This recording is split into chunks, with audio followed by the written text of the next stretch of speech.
మలాకి గ్రంథము 3వ అధ్యాయము 10వ వచనం.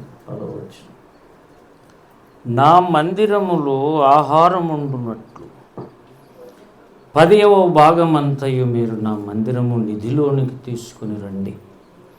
దీన్ని చేసి మీరు నన్ను శోధించిన ఎడల నేను ఆకాశపు వాకిన్లను విప్పి పట్టజాలనంత విస్తారముగా దీవెనలను కుమ్మరించదనని సైన్యములకు అధిపతియగు యెహోవా సెలవిచ్చుచున్నాడు. చిన్న మాట ప్రార్థన చేద్దాం.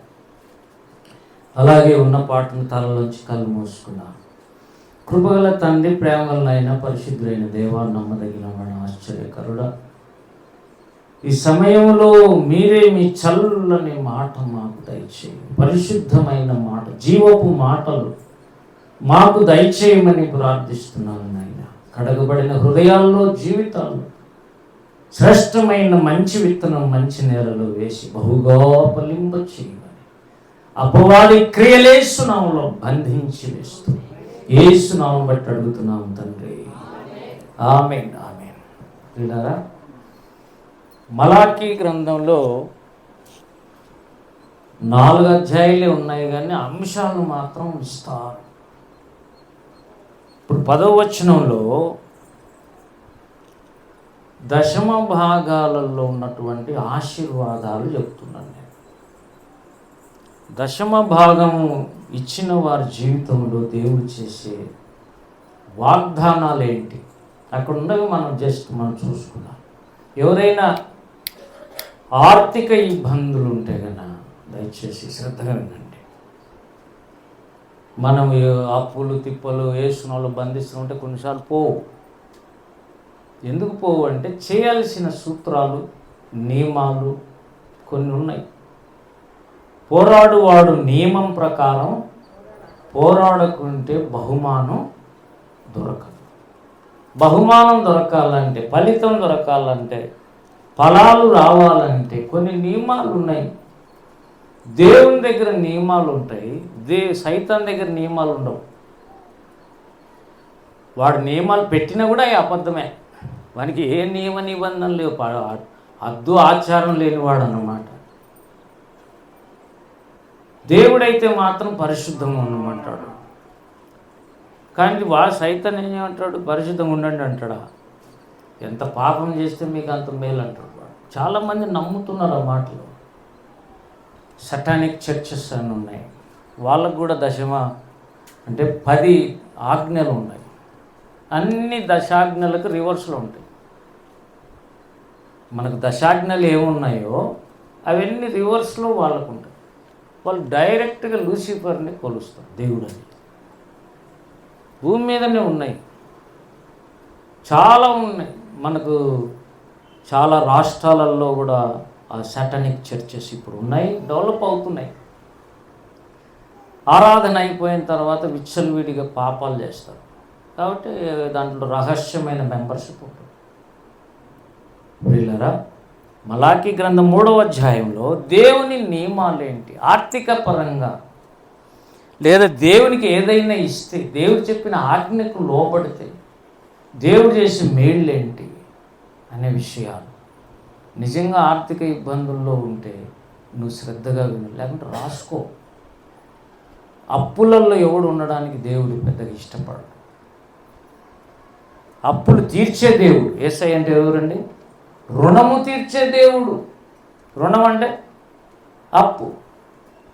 3వ అధ్యాయంలో 10వ వచనంలో నా మందిరంలో ఆహారం ఉండునట్లు 10వ భాగమంతయు మీరు నా మందిరపు నిధిలోనికి తీసుకొని రండి. దీన్ని చేసి మీరు నన్ను శోధించిన ఎడల నేను ఆకాశపు వాకిన్లు విప్పి పట్టజాలనంత విస్తారంగా దీవెనలు కుమ్మరించదనని దేవుడు చెబుతున్నాడు. దేవుణ్ణి శోధించటం అనే పదం ఒకటి ఉంది ఇది కదా.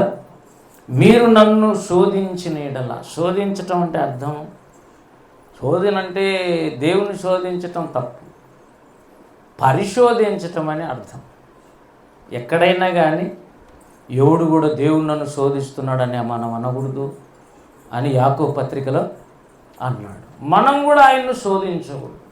కొంతమంది ఇశ్రాయేలు శోధించేమైనారు, అరణ్యంలో రాలిపోయారు. కానీ దేవుణ్ణి మనం పరిశోధించవచ్చు, పరీక్ష పెట్టి రుజువుపరుచుకొని మనం నమ్మకంగా ఆయన కొరకు జీవించవచ్చు. గిద్యోను ఉన్నాడు, ఏమంటే ఒకటి చర్మం తీసుకొని వచ్చి దీని మీద మంచు పడాలి అని ప్రార్థన చేశాడు. దాని మీద మంచు పడింది, చుట్టుపక్కలంతా మంచు పడాలి. మళ్ళీ దాన్నే రివర్స్, చుట్టుపక్కలంతా మంచు పడాలి, దీని మీద పడకూడదు. అప్పుడు నువ్వు నాకు తోడుగా ఉన్నావు అని నేను చెప్పి మిద్యానీయుల మీదకి యుద్ధానికి వెళ్తా ప్రభువా, లేకుంటే నువ్వు నా మొర ఆలకిస్తున్నావని నేను ఎలాగ నమ్మకం పెట్టుకోవాలి అని అడిగితే దేవుడు ఆ 2 పనులు చేశాడు. ఇప్పుడు చెప్పండి, శోధించాడా పరిశోధించాడా? హల్లెలూయా. దేవుణ్ణి పరిశోధించి తెలుసుకోవచ్చు, అసలు పరిశీలనగా పరిశోధించి పరీక్షించి తెలుసుకోవచ్చు, శోధించకూడదు. కానీ ఆ మాట ఎందుకన్నాడంటే మనం నిజంగా ఇచ్చి చూస్తే ఎన్నో ఆశీర్వాదాలు దొరుకుతాయి. నెంబర్ 1, యేసు ప్రభువుకు దశమ భాగం ఇస్తే ప్రియులరా, దశమ భాగం అనేది 10వ వంతు, అంటే 90% నీకే ఇచ్చి 10వ వంతు దేవునికి ఇవ్వాలి. ఇది బైబిల్లో ఉన్నటువంటి ఒక చిన్న సూత్రం. ఈ సూత్రం కూడా ఎందుకంటే నీవు ఆర్థికంగా బాగుండాలని దేవుడు చేసిన ఒక నియమం, ఒక ఆజ్ఞ. దశమ భాగం ఇస్తే దేవుడు మళ్ళీ నీకు మొత్తం అంత పంట ఇస్తాడు. దశమ భాగం ఇస్తే అంటే మరి విత్తనం వేస్తే కదండి అదే చెట్టు వస్తుంది. విత్తనం అయితే ఒకటే, చెట్టు వచ్చినప్పుడు ఫలాలు ఎన్ని వస్తాయి? చాలా వస్తాయి. కాబట్టి మనం ఇచ్చే దశమ భాగం కొద్దిగా అయినా మనం నమ్మకంగా ఉంటే దేవుడు పట్టజాలని దీవెనలు కుమ్మరిస్తాడు. పోయిన వారం నేను ఒక వాక్యం చెప్పాను. ఏంటది అంటే లూకాసు వార్తలో ఆ మాట ఉంది, కొంచెములో నమ్మకంగా ఉన్నవాడు ఎక్కువలో కూడా నమ్మకంగా ఉంటాడు.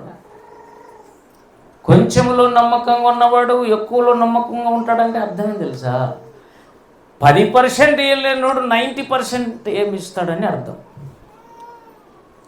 దేవుని సూత్రం ఇది చాలా. అయితే కొత్త నిబంధనలోకి వచ్చేసరికి ఇంకా మారిపోయింది. ఇది పాత నిబంధన లాస్ట్ బుక్ కదా. కొత్త నిబంధనలు అయితే నువ్వు అభివృద్ధి చెందు కొలది నువ్వు దేవునికి ఇవ్వండి అన్నాడు. మీకు తెలుసా, కాల్గేట్ అనే భక్తుడు 90% ఇస్తాడు. ఎట్లా ఇస్తాడో మనకు తెలియదు. 90% దేవునికి ఇచ్చి 10% తాను పెట్టుకుంటాడు. ప్రపంచంలోనే వ్యాపారస్తులలో మేటి దిగ్గజం, కోట్లు టర్న్ ఓవర్ జరుగుతుంది కాల్గేట్ అనేది. ఏం చేస్తాడు? అందుకే టైత్ దశమభాగం తనం పెట్టుకొని 90% అంత దేవునికి ఇచ్చి, దేవుని ప్రజలకు ఇచ్చి, దేవుని బీదలకి, పరదేశులకు, విధవరాండ్రకు, దిక్కులేని వాళ్ళకు ఇస్తాడు ఆయన. అంత ఉన్నతమైన స్థాయి గురించి మాట్లాడడం లేదు దేవుడు. మలాకీలు ఏమన్నాడు? ఊరికే దశమ భాగం ఇచ్చి శోధించండి, నేను నన్ను పరీక్ష చేస్తే నేను ఏం చేస్తానో మీకు చెప్తున్నాను. నెంబర్ 1 ఏంటంటే వీళ్ళరా, ఆకాశపు వాకిన్లు విప్పి పట్టజాలని విస్తారంగా దీవెనలు. ఆకాశానికి ఏమున్నాయంట చెప్పండి? ఏమున్నాయంట? సావిత్రి ఎక్కడ చూస్తున్నావు? పట్టజాలని దీవెనలు అన్నాడు. ఆశీర్వాదాలు దీవెనలన్నా ఒకటే, ఒక ఆర్థిక పరమైందే కాదు, అన్ని విషయాలలో దీవెనలు కుమ్మరించబడతాయి. పైగా కొన్ని కాదు, ఆకాశం అంత విప్పి ఆ వాకిన్లు తీసేస్తాడట దేవుడు. దేవునికి స్తోత్రం కలుగును కాదు. మనుషులు ఎట్లంటే తీసుకునేది ఎక్కువ ఉంటుంది, ఇచ్చేది తక్కువ ఉంటుంది. దేవుడు అంత ఇచ్చేదే ఉంటుంది. తన కుమారునే ఇచ్చుటకు వెనుక తీయని ఆయన అంటాడు. యేసుతో పాటు సమస్తమును ఎందుకు అనుగ్రహించడు? నువ్వు ఏది కోరుకుంటే అది ఇవ్వగలడు, నీకు విశ్వాసం ఉండాలి. కానీ అడిగాడు కదా ఒకడు, నా కుమారుణ్ణి బాగు చేయంటే మార్కు సువార్త 9లో ఆయన అన్నాడు, నమ్మటం నీ వలన అయితే నువ్వు ఎంతవరకు నమ్ముతావో నమ్మేంతనే నీకు ఇస్తాను. నీకు అసాధ్యమైంది ఏది లేదు. ఈ మాట చెప్పినోడు ఎవడు లేడు అసలు. నమ్ముట నీ వలన అయితే నువ్వు ప్రార్థన చేసి ఈ పెళ్ళికి ఎంత భోజనాలు కావాలని అడిగినావు అనుకో. ఒకసారి భక్సింగ్ గారు అట్లే అడిగాడట. కాన్వొకేషన్స్ అని జరుగుతాయి, తెలుసా మీకు? కాన్వొకేషన్స్ అంటే మహాసభలు. అంత విశ్వాసంతోనే భక్సింగ్ గారు ప్రార్థన చేస్తున్నాడు. అందరికి వచ్చిన 1000 మందికి భోజనాలు పెట్టాలి. ఉదయం టిఫిన్ పెట్టేశారు, అయిపోయింది. మధ్యాహ్నం భోజనానికి లేవు, బియ్యం లేవు. అప్పుడు అందరూ ఎల్డర్స్ అంతా వచ్చి భక్సింగ్ గారితో చెప్తున్నారంట, నువ్వేమో మోకాళ్ళ మీద పడి ప్రార్థన చేస్తున్నావు, 12 అవుతుంది, ఇక 1 గంటకి వాళ్ళు లేచినారంటే ఏం కావాలా? అందరికి భోజనాలు పెట్టాలా, ఒట్టి కట్టుతో మనం పంపలేము కదా అంటే, ఆయన వెయిట్ చేయండి, నేను ప్రభు దగ్గర ఉన్నాను. ప్రియులారా, మళ్ళీ 12:30 అయితే మళ్ళీ పరిగెత్తుకుంటూ వచ్చినారంట. టైంకి అర్ధగంట అయింది, కష్టం, ఇన్ని 1000 మందికి ఆహారం ఎలా పెడతాం అని చెప్పి. ఇంకా అప్పుడు ఒకవేళ బియ్యం వచ్చినా కూడా చేయగలుగుతామా మీరు చెప్పండి? అన్ని లోడ్లు బియ్యం వచ్చినా కూడా చేయగలుగుతామా అప్పటికప్పటికి? కాదు, ఏదో దేవుడు చేయాలి. కానీ భక్సింగ్ గారి విశ్వాసం నిశ్చలంగా ఉంది. అట్లాంటి విశ్వాసం ఉంటే ఇంకేం కావాలండి? దేవుని స్తోత్రం కలుగునుగా. కదల్లే, యెహోవా యందు నమ్మిక ఉంచువాడు కదలక నిత్యము నిలిచి సీయోను కొండలాగా ఉంటాడు. అందరూ వచ్చి కదిలిస్తూనే కొండ కదలదు. కరెక్ట్గా 12:45 ఆ మధ్యలో లారీలు 4 లారీలు వచ్చాయంట కాన్వొకేషన్స్కి. ఏంటని పరిగెత్తగలి చూస్తే భోజనాలు. ఎవరు పంపించారని అడిగితే పెళ్ళోళ్ళు. మరి పెళ్ళోళ్ళు ఎందుకు తినలేదని అడిగితే పెళ్ళి కొడుకు చచ్చిపోయినాడు. ఎవరు చనిపోయినారు? చదివినారా మీరు ఈ పుస్తకం? మరి భక్సింగ్ గారు రాసినటువంటి పుస్తకం నా దగ్గర ఉంది. మొన్న కడపలో ఒక ఆయన మోజస్ అనేది కూడా సేమ్ ఈ వాక్యం రిపీట్ చేస్తున్నాడు. విట్నెస్. ఎందు నిమిత్తమో తెలియదు, పెళ్ళి కొడుకు చనిపోయినాడు, పెళ్ళి ఆగిపోయింది, పెళ్ళికని చేసిన వంటలన్నీ మిగిలిపోయాయి. 4 లారీలు వచ్చి పెద్ద పెద్ద అండాలన్నీ తెచ్చి దించి కాన్వొకేషన్స్కు పెట్టారు. దేవుని స్తోత్రం కలుగును గాక. భక్సింగ్ గారు అన్నాడట, దేవుని మీద విశ్వాసం ఉంచండి. నీతిమంతుడు విశ్వాసం మూలముగా నువ్వు ఎంత చేస్తే అంత చేయగలవు చెప్పు. మనం ఎంత ప్రయాసపడితే అంత చేయగలవు. కాబట్టి ప్రియులరా, 10వ భాగం ఇచ్చిన వాళ్ళకు మొట్టమొదటిది ఆకాశపు వాకిళ్ళు విప్పి దీవెనలు కుమ్మరిస్తాడు. నేను అనుభవించాను, దేవుని సన్నిధిలో చెబుతున్నా. 10వ భాగాలు ఇవ్వటం చిన్నప్పటి నుంచి నాకు అలవాటే, యవ్వన కాలం నుంచి అలవాటే. నాకున్న కొంచెంలో నేను నమ్మకంగా వచ్చాను. కానీ కొంత లేమిలో ఉన్నాం, బాగలేని పరిస్థితులు వచ్చాయి. కానీ నేను అప్పు చేసి నాకు అప్పు డబ్బులు ఇవ్వండి, నేను మళ్ళీ మీకు ఇస్తానని చెప్పింది నాకు సరిగ్గా మతికి లేదు. ఒక్కసారి ఒక ఆయన్ను సడన్గా అప్పటికప్పటికి ఒక 200 ఉంటే అయినా నీకు మళ్ళీ పంపిస్తే ఇంటికి పోయి పంపిస్తే పిల్లలంతా ఎందుకంటే జోబులు లేవు, వేరే షర్ట్ వేసిపోయి. అట్లా 1, 2, 3 సార్లు జరిగాయి. అంతేగాని డబ్బులేమి అనేది నాకు లేదు. తినడానికైతే దేవుడు ఇచ్చాడు. దేవుడి స్తోత్రం కలుగునుగా. ఆకాశపు వాకిళ్ళు విప్పి ప్రతిరోజు నీ అక్కర తీరుస్తాడు. నువ్వు అనుకుంటావు ఈ వృత్తి చేస్తేనే నేను బ్రతుకుతాను, ఈ వ్యాపారం చేస్తేనే నేను బ్రతుకుతాను. ఆ వ్యాపారం ఎత్తిపోతే దేవుడు అనుకుంటే ఏమైనా చేయగలడు. ఏలియా కాలంలో కెరూత్ అనే వాగు దగ్గరికి వెళ్ళి నువ్వు అక్కడుండు, ఆ వాగు దగ్గర నీళ్లు తాగుతుండు, నేను కాకోళంతో అన్నం తెప్పిస్తాను నీకు ఆహారం అన్నాడు. ప్రతిరోజు కాకోళం వస్తున్నాయి, కాకులు వచ్చి అన్నం పెడుతున్నాయి. ఏంటి అన్నం అంటే మెతుకులు కాదు, రొట్టె మాంసం చూపిస్తున్నాయి. చూపిమంటే నేను ఒక చేతికి పట్టుకున్నా కాబట్టి చెప్పాలి. కెరూతు వాగు దగ్గర నీళ్ళు ఉన్నాయి, తాగుతాడు, ఈ కాకులు తెచ్చిన ఫుడ్ తింటాడు. అట్లా సంవత్సరాలు అయినాయి, వాగు ఎండిపోయింది. ఇక కొద్ది రోజులుంటే ఆ నీళ్ళు ఎండిపోతాయి అని అనుకుంటున్నాడు. అంతే, దేవుడు మళ్ళీ మాట్లాడి ఏలియా నీకు సారేపతు విధవరాల దగ్గర పంపిస్తున్నాను, అక్కడ నీకు భోజనం సిద్ధంగా ఉంటుంది, ఈడ నీళ్ళు ఎండిపోతున్నాయి, అక్కడికి వెళ్ళన్నాడు. అంటే ముందు ఎవరు ఆలోచన చేస్తున్నారు? ఏమి కావాలో ఏలియాకు దేవుడు చూసుకుంటాడు. ఎందుకంటే మొదట ఆయన రాజ్యం నీతి వెదకండి, అప్పుడు మీకు ఏమేమి అవసరం అయింది నేను, అది దేవుని సూత్రం. దేవుని స్తోత్రం కలుగునుగాక. దేవునికి కష్టమైన ముందు ఈయటం నేర్చుకో. ఒకసారి పాలెంగచ్చు దశమ భాగం గురించి చెప్తుంటే, ఒక బీద విధవరాలు అన్ని బియ్యం మూటేసుకొని చర్చికి వచ్చిందట. ఏమ్మా అంటే, దశమ భాగం సార్ ధాన్యంలో మా ఇంట్లో ఉన్న బియ్యం మిగిలింటే అవి దేవుని కొరకు ఇద్దాం దశమ భాగంగా తెచ్చాను, మా ఆయన ఒప్పుకోలేదు అని ఏ విధం మళ్ళీ ఈ అయిపోతే ఇంట్లో చేసుకున్న దానికి కూడా మళ్ళీ మాకు బియ్యం లేవు అని చెప్పి అనిందట. అప్పుడు పక్కన ఆమె వెళ్ళిపోయిన తర్వాత వాళ్ళు అక్కడ ఉన్నటువంటి ఎల్డర్స్ ఏమన్నారంటే, అంత లేబిలో ఉన్నాయేమో దశమ భాగం నువ్వెట్లా తీసుకుంటున్నావు పాస్టర్ గారు అన్నాడంట. అప్పుడు పాస్టర్ ఏమన్నాడు తెలుసా, ఆయన లేమిలో ఉన్న కష్టములో ఉన్న దశమ భాగం ఇచ్చుట నేర్చుకుంటే రేపొద్దున ఆయనను పోషించేవాడే దేవుడు. ఎందుకంటే ఆయన ఆకాశ వాకిళ్ళు విప్పాలంటే ఈమె ముందు దశమ భాగం ఇవ్వాలి. మీరు దశమ భాగాలు ఇమ్మని నేను చెప్పటంలా, ఆర్థిక పరమైన వనరులు రావాలంటే సూత్రం చెప్తున్నా. దేవునికి స్తోత్రం కలుగునుగా. దేవుడు నీకు ఇచ్చిన దాంట్లో నువ్వు తిరిగి దేవునికి ఇవ్వలేని పరిస్థితి వచ్చినప్పుడు అంటే ఏ పొద్దుటికి నీ కొరత ఏర్పడుతుంది.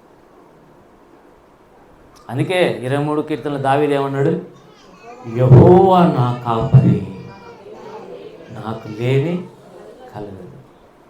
దేవునికి స్తోత్రం కలుగును గాక.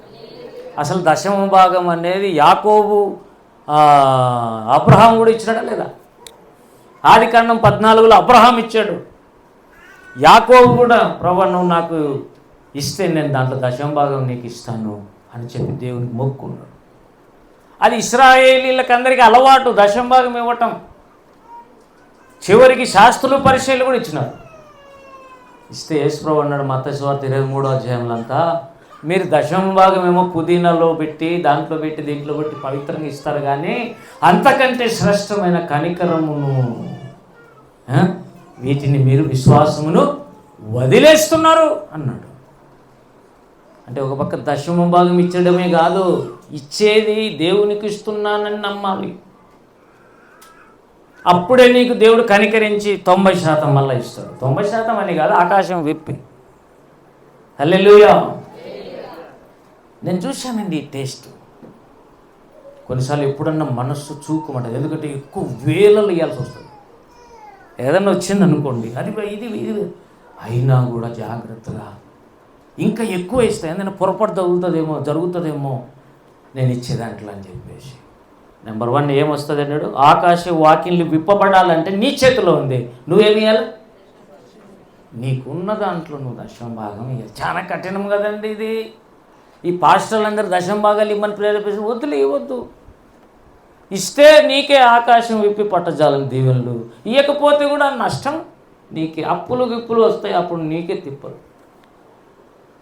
ఆర్థికపరమైన వనరులు కావాలంటే ఆర్థికపరమైనదే విప్పాలి, విత్తాలి. దేవుని స్తోత్రం కలుగునుగా. మీరు ఇప్పుడు ఒక పంట వేసినారనుకో, పంట రావాలంటే ఏం విత్తనాలు విత్తాలి? ఏ పంట రావాలంటే అదే విత్తనం. పంట ఆర్థికపరమైన రావాలంటే నువ్వు ఆర్థికపరమైన విత్తనాలు విత్తాలి. దేవుని స్తోత్రం కలుగునుగా. నెంబర్ 2 11వ వచనం, మీ పంటను తినివేయి పురుగులను నేను ఎప్పుడైతే నువ్వు దశమ భాగం ఇయ్యవో. మేము ఇవన్నీ అనుభవించాం వేరే పిల్లల ద్వారా. వాళ్ళకు మాకు ఎందుకు ఎన్ని సంవత్సరాలు పోయినా పంట రాదు సార్ అన్నోళ్ళు ఉన్నారు. దశమ భాగం విషయం అడిగితే కన్నా అది మా నాయనది కదా సార్, కాబట్టి ఆయన ఇవ్వటం లేదు అంటారు.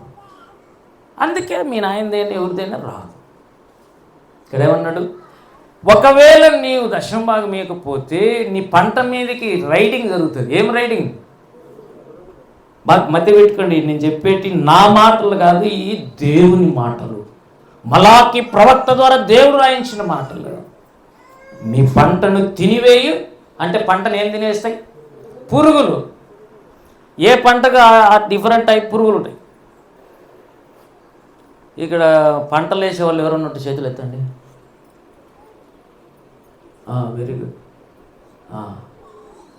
లక్ష్మ కూడా ఈ మధ్యలోనే, సార్ మాకు పంట బాగా వచ్చినట్టు, వర్షాలు బాగా పడినట్టు ప్రార్థన చేసినా దేవుడు ఈనాడు కొన్నిసార్లు. ఎందుకు తెలుసా? సూత్రం ఏంటి? పంట 100 అంతలు పండుతుంది. అప్పుడు నువ్వు 10వ వంతు తెచ్చి దేవునికి ఇస్తావా? మరి ఆడికి వచ్చేతలకే అది మాది కాదు సార్, మరి నీది కాదన్నప్పుడు నువ్వు ఎందుకు? సూత్రం అది. పంటను తిరిగేసే పురుగులు బయలుదేరుతాయి. ఒకవేళ దశమ భాగం ఇస్తే కూడా పురుగులు వస్తాయి. బాగుందండి, పురుగులు వస్తాయి. కానీ దేవుడు వాటిని గద్దిస్తాడంట. గాలిని తుఫాను గద్దించినట్లు పురుగులను గద్దిస్తే ఆ పురుగులన్నీ చచ్చిపోతాయి. ఏమన్నాడు అక్కడ? మీ పంటను తిరిగే పురుగులను నేను, అవి మీ భూమి పంటను నాశనం. అది భూమి పంట నాశనం కాకుండా చేతికి వస్తే మొత్తం టోటల్ వస్తుంది. బాగా మతి పెట్టుకోండి సూత్రం. రైతులు,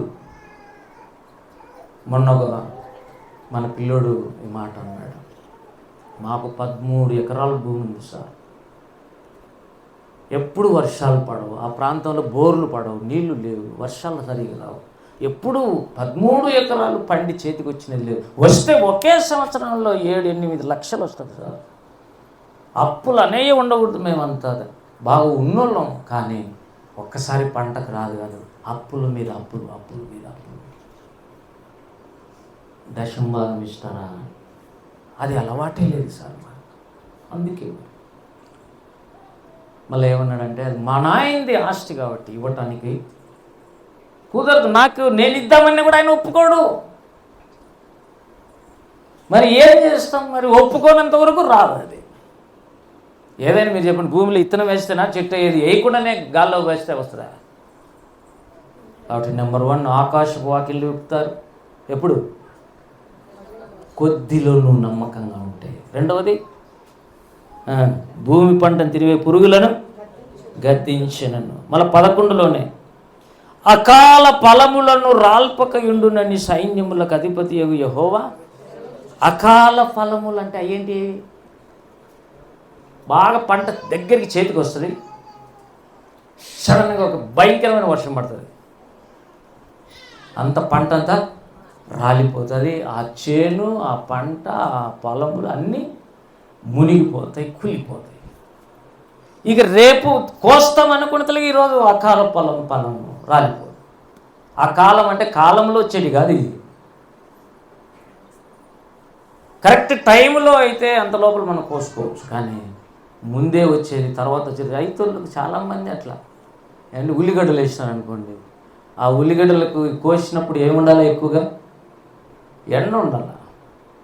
కానీ వర్షం పడి తడిసినాయనుకో, ఉల్లిగడ్డలు తడిస్తే ఎట్లుండదు? ఇక అంతే సంగతి. అకాల ఫలములు రాలుతాయి అంటే అన్ఎక్స్పెక్టెడ్గా కొన్ని దేవుడే పంపాల్సి వస్తాయి. ఆ దశమ భాగం వేరే రూట్లో పోతుంది, అది ఈలేదు ఇడియాల్సి వస్తుంది. ఉదాహరణకు జ్వరం వస్తుంది అనుకున్నాం, ఊరికే ఏంటండి భక్తులకు జ్వరం అంటే వచ్చింది, మరి దేవుడు పర్మిషన్ ఇచ్చినాడు. డాక్టర్ దగ్గర పోయినాం, డాక్టర్ ఉండి ఇది మలేరియానా, డెంగీ ఫీవరా, టైఫాయిడా, లేకపోతే మామూలుగా అని బ్లడ్ చెకప్ చేసుకొని రావని పంపిస్తే ఆడవాడు అంటాడు 500 కట్టు అంటాడు. ఇక్కడ వచ్చినది ఆడ కాలం అనవసరంగా 500 పోతుంది, డాక్టర్కి ఇంత ఫీజు, మొత్తం 2-3 వేలు ఖాళీ. దశమ భాగం ఇమ్మన్నప్పుడు ఇప్పుడు అది దశమ భాగం డాక్టర్ పోయింది. ఎవరికి పోయింది? డాక్టర్ పోయింది. దేవునికి ఇవ్వకపోతే ఏదో ఒక పురుగులు తినేస్తాయి వాటిని.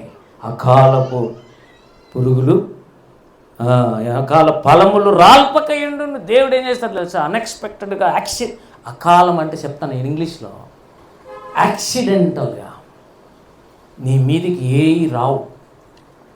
కొన్నిసార్లు సడన్గా ఏదో యాక్సిడెంట్ అవుతుంది.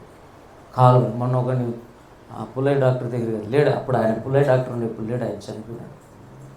ఒకడు బండి దోలితో కింద పడినాడంటే వానికి మొత్తం ముఖం ఈ పక్క అంతా జిగురుకుపోయింది.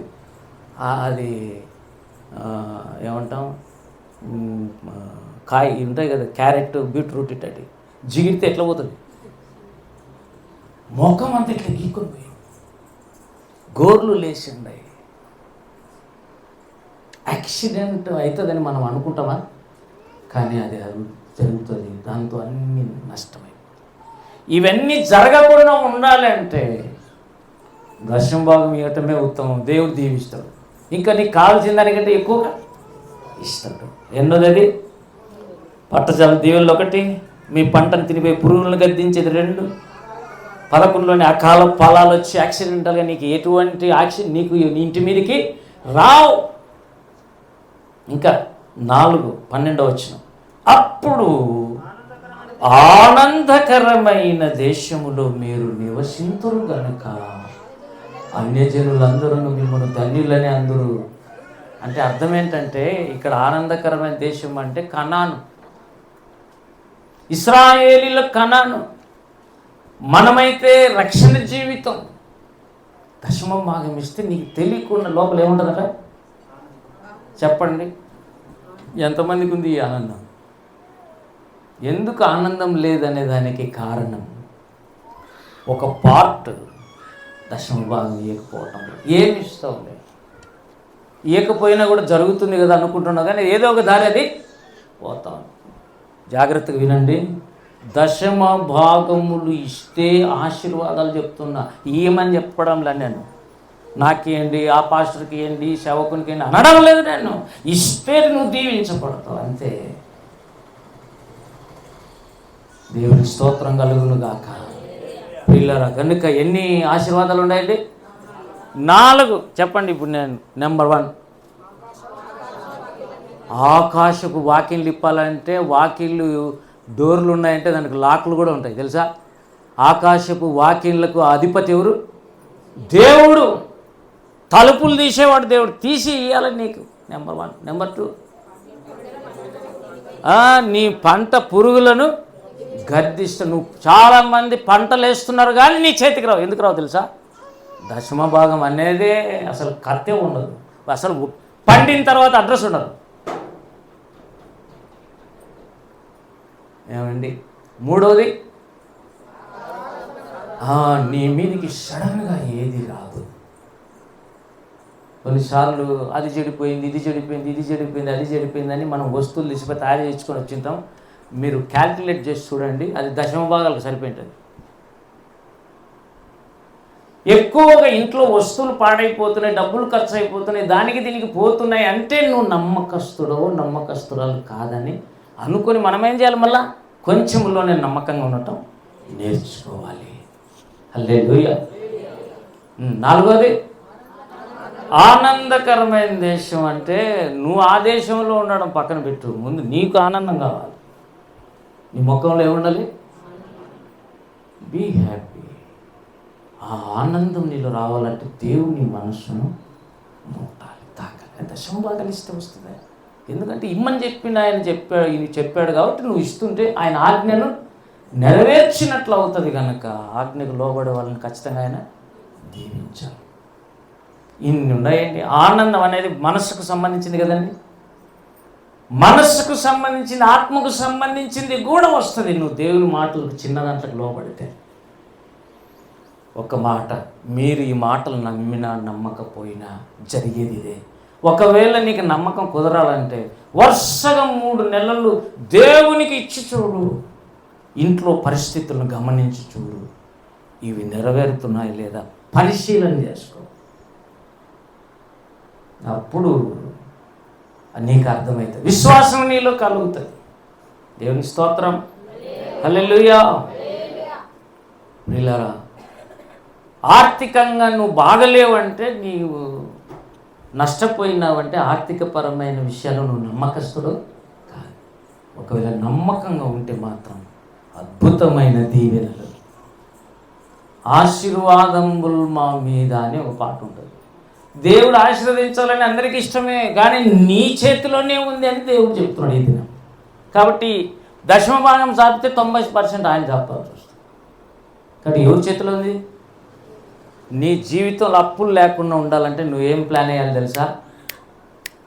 నమ్మకంగా ఇవ్వటం. అదే నీకు సొంత. ఉదాహరణకు నాకు ఏ జీతం రాదు, ఏ వ్యాపారం లేదు, ఎట్లా ఇవ్వాలి సార్ దశమ భాగం అని అంటావు. నిజమే, ఏమి లేనప్పుడు నువ్వు ఇవ్వాల్సిన అవసరమే లేదు, ఎందుకంటే నీకే రావటం లేదు కాబట్టి నువ్వు. కానీ రావటం లేదని నువ్వు అలాగే ఎలా బ్రతుకుతున్నావు? మరి అప్పుల మీద అప్పులు చేయరాదు. అందుకే ప్రార్థనలు చేయటం స్టార్ట్ చేయాలి. అందుకే దశమ భాగం అంటేనే మనం డబ్బులు అనుకుంటున్నాం. ఇంకొకటి కూడా ఉంది, దేవుని సమయం కూడా దేవునికి ఇవ్వాలి. హల్లెలూయా. 1 గంట 2 గంటలు, అసలు 2 గంటలు 40 నిమిషాలు పోవాలా దశమ భాగం అంటే? చేస్తున్నావా? కొన్నిసార్లు కుదరకపోతే అది వేరే విషయం, నువ్వు మళ్ళీ దాన్ని చెల్లించుకోవాల్సి ఉండే. అందుకే చిన్న చిన్న వాటిలో కొంచెంలో నమ్మకంగా ఉండాలి. దేవుని స్తోత్రం కలుగును గాక. ఈ 3వ అధ్యాయం 7 నుంచి మీరు గనక చదివితే 12 వచనాలు అద్భుతమైన ఆర్థికపరమైన వనరులు ఉన్నాయి.